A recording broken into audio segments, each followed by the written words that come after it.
Hey everyone, welcome back to I Survive Thrive. Today we're focusing on candle safety during a power outage. Candles are a handy light source, but they come with risks, especially in emergencies.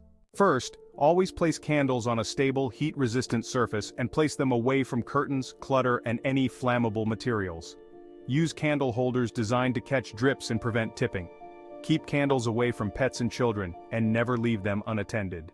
For added safety, consider using LED candles or battery-operated lights as an alternative. They provide light without the fire risk.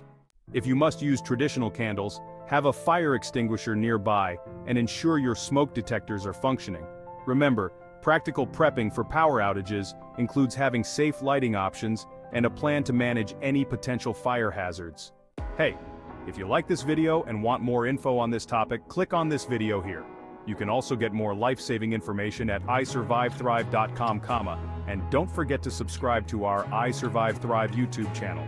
Check the description below this video for helpful links.